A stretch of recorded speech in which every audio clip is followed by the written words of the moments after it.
Hey, how you doing? My name is Ryan, and today I'm taking a look at some knockoff minifigures based on Wandavision and the Falcon Winter Soldier. Now, I originally planned on reviewing these around the time of the release of the Marvel CMF series, but shipping was a little bit slow, so better late than never. It's time to find out how these figures stack up against the real ones and perhaps fill that Lego Agatha Harkness size hole in my heart. Let's get right to it. Let's start off with this one. Who do we have? Wanda. All right, we're doing Wanda first, right off the bat. This is Wanda in her final form at the end of Wandavision, which is very similar to the real figure we got in the CMF series. The print on Wanda's torso looks incredibly nice, really great detail. Even the fact that her hair is printed on the torso is a really nice touch. The arm printing I'm a little bit let down by because it only exists on one side of the arm, so it looks more like a tattoo than an actual sleeve that she's wearing. And the leg printing is gorgeous with, I should add, her costume, cloak, cape continuing on the side of the legs and the back of the legs. Although this one comes with the hood that she wears and not the headpiece. So I'll take like 2 points off for laziness because the headpiece really is a nice touch on the real figure, even if the paint job isn't the greatest. But I'm going to give the knockoff figure 8 points back because it includes a version of the Darkhold, the magic evil book that'll probably play a big part in Doctor Strange 2 in the Multiverse of Madness. This was a piece that I really wanted to see with the real figure, so I'm glad I finally have a version of it. Much like last time I reviewed knockoff minifigures, it seems that the companies are getting really good at making the accessories, while slowly getting a little bit better at making the actual figures. So, while the figure herself, Wanda, kind of looks like an evil Red Riding Hood, the Darkhold is easily worth the $1 price tag. I should mention again, all these figures cost about $1, but where they get you is shipping. Shipping was like $10 for the whole thing, so yeah, they're $1 figures, but the whole thing costs 20 bucks. Okay, and the next figure is... alright. Billy! Or Tommy, I forget which one's which. One of the kids from Wandavision. Now, this is a character we have not seen in minifigure form, and I am happy to report that the knockoff uses the mid-size legs where they're bendable but they're still short. The print work on this is really nice, especially the shoes. The not dual-molded legs, but the print on the feet and all the way around the side and the back of the legs is really, really good. This is a darn good-looking torso, but again, the face is what kills these figures. They try to give the kid figure like these lines underneath the eyes to make him look happy and like with big kid cheeks, but I'm not sure it really works out given the size of the print. So, good. Everything else is really good on this figure, but the face is what kills it for me. How about this figure? Agatha Harkness, here we go. This is the figure I'm probably most excited about from this batch because I'm really let down by the fact we did not get Agatha in the CMF series. I thought she was a shoo-in, but instead we got a lot more what-if figures, so, you know, do with that what you will. But how does this Agatha figure stack up against real Lego? The Agatha figure is really close, like 90% there, to looking like a real minifigure. The print work on the torso is just detailed enough, the colors are great, the arm printing is phenomenal but subtle, the hair is great, the whole composition looks fantastic, even the face print looks really, really good. The problem is the color of the head. It's a little bit redder than usual minifigures, so just upon first glance, compared to a real figure, it looks off, even though everything else looks right. It's kind of like the uncanny valley of minifigures. So I think with maybe a different face, this figure would definitely pass for a real minifigure, and that's fantastic because we need a Lego Agatha Harkness. Even if I have to wait for her show to come out on Disney+, The House of Harkness, I will get a Lego Agatha Harkness figure. This is close, it's almost there, but it's just not quite perfect. How about, who's this? Monica Rambo from Wandavision. Monica was probably my least favorite in the official CMF series because her figures lacked the detail that all the other figures had, and it made her inclusion kind of underwhelming. And I don't think the knockoff does really any better. It's still a very simple outfit with some added boot details, and the face on this one looks even worse than the original. The hair looks worse than the original. So all the problems I had with the original Monica figure are present here, and all the problems I had with knockoff figures are present here. So yeah, not that good. So far, not a ton of winners. Let's see if we can get a good figure here. Who do we have? Quicksilver, or I guess not Quicksilver, I guess Ralph Boner from Wandavision. This appears to be his look from the 70s episode, with his black jacket and Hawaiian t-shirt. The overall torso design is really busy and messy. The white lines are a bit too thick. The rest of the print's really faded because of you're printing on black. Face looks bad. Yeah, this figure's pretty bad, and honestly, the character wasn't that much better.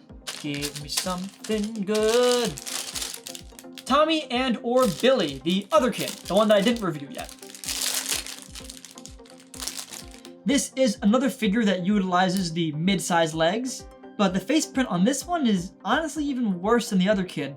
They gave him these red blush marks, but instead of giving him slightly translucent red circles on each cheek, they gave him 2 paint lines, but because the lines are so close together, they look like almost Pikachu, like red circles on his cheeks. I think the outfits that they give these kids on these knockoff figures are really good for customs, or if you want to add them to your Lego City, but the face ruins it, and I don't think there's actually that much likeness to the original character.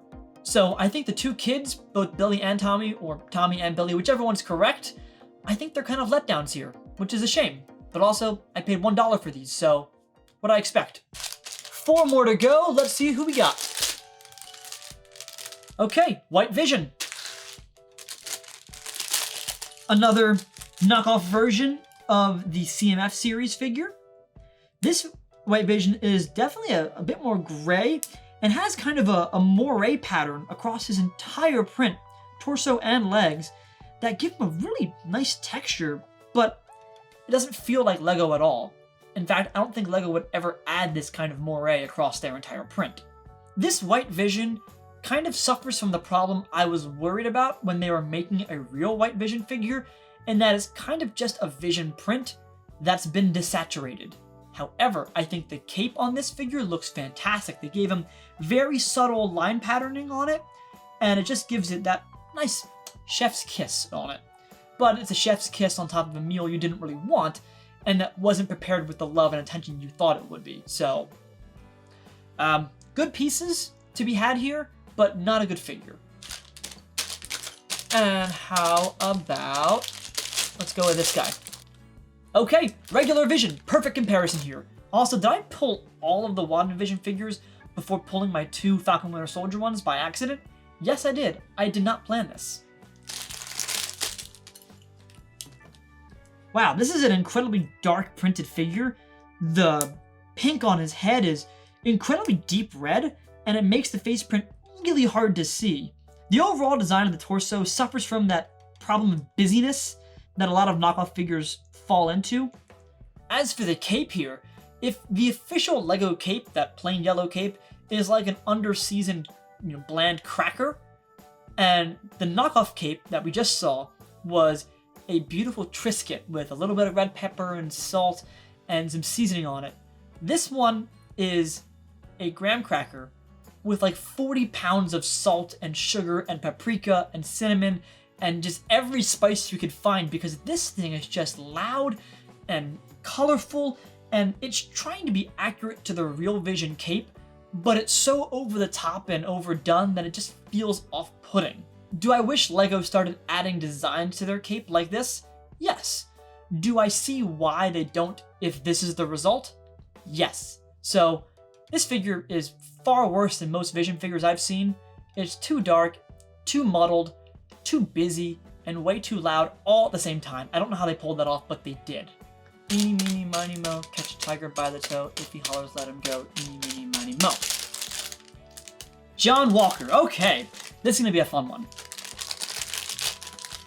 I am really impressed by the design of this figure because it has that Captain America-esque feel to it, but it's very clearly not Captain America, it's John Walker, which is a real testament not only to the designers of the knockoff minifigure, but to the actual costume designers behind Falcon Winter Soldier. Really nice job there. The face print looks pretty good. I do think his more neutral face looks better than his angry face, but the head as a whole is designed to fit in this weird helmet piece, which has never really worked for LEGO. They tend to not have their helmets almost become cowls. They keep the Captain America helmet just to the top half now, which I think is the smarter move. I think the torso and leg print and arm printing feels like a genuine Marvel figure from a CMF series. It's definitely too detailed to be a regular figure, but it has that right level of detail for a CMF series, which is really great. The part here that is the most fascinating to me is the blood-soaked shield, which is pulled right from the show. LEGO has made it a point not to show blood or that much violence in their sets and in their figures. So to see blood like this on a LEGO figure is a little bit off-putting. I think the torso, legs, and arms look fantastic. The head needs some work. The helmet never worked. And the shield is problematic, let's say. And that leaves us with one final figure, Baron Zemo. Zemo is another character I think should have gotten the LEGO treatment for the CMF series, but again, they decided to go for more what-if figures. But given the kind of underperformance and, let's say, lack of impact of What If as a show, I'm kind of shocked LEGO went all in on What If. Or LEGO Marvel went all in on What If, I should say. As for this Zemo figure, it's kind of pulling half from the Falcon Winter Soldier design, but also half from his comic design with that bright pink head and balaclava. I will say I am impressed with the knockoff minifigure's ability to print the peach on the eyes very clearly on a otherwise purple head. It's a nice detailed contrast print. However, if you look closely, I think the eyes are actually indented into the head. It's like there's a small dent right where the eyes are, and it makes the figure not round. I don't know if it was broken or if that was intentional, but it's wrong. I'm sure is wrong. As for the rest of the print, it's just kind of busy and gray, and not that great. So I think if this was the treatment they were going to give Baron Zemo in the CMF series, I'm kind of glad they didn't, because he's kind of hard to make a recognizable minifigure outside of the purple head. So I can see why they didn't pick Baron Zemo. I just wanted Baron Zemo.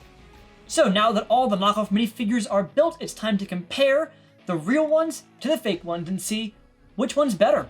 We'll start with Monica. I think they're both pretty bad in terms of how bland their print is, especially the real one considering the fact that it's in a CMF series, but I think the real one wins for the face and hair. For Wanda, I think the print work on the knockoff is incredible, but I think the overall presentation with the arms and headpiece on the real figure smoke the knockoff and blow it out of the water. But again, the knockoff Wanda does have a Darkhold, and that was a huge missed opportunity for LEGO. How about White Vision? The overall presentation on White Vision just looks better in the real figure, but the cape is incredible on the knockoff. And for regular Vision, there's no contest. The real one wins because the knockoff is way too dark, really hard to see, and way too busy.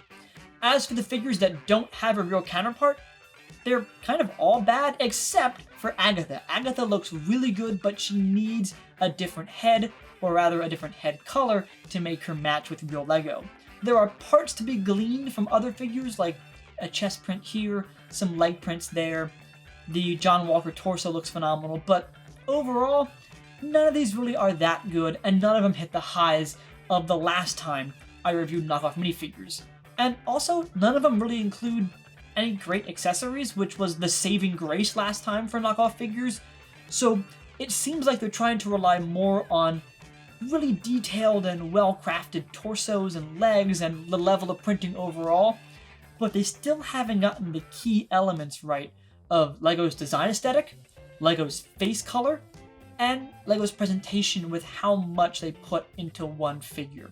So let's see if we can't find a better head for Agatha Harkness and leave today with a really solid looking Agatha figure. I have two bins here.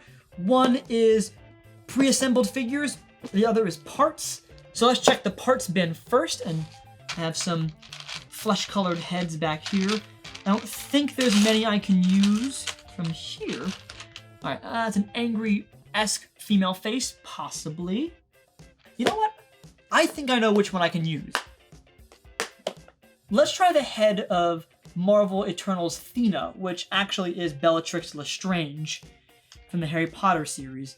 I think that's a really good option for Agatha. You have these really sunken in cheek lines, a beautiful inquisitive face for the front, and then the backside, the alternate head, is this angry mouth that just gives off this vile villainry that Agatha has.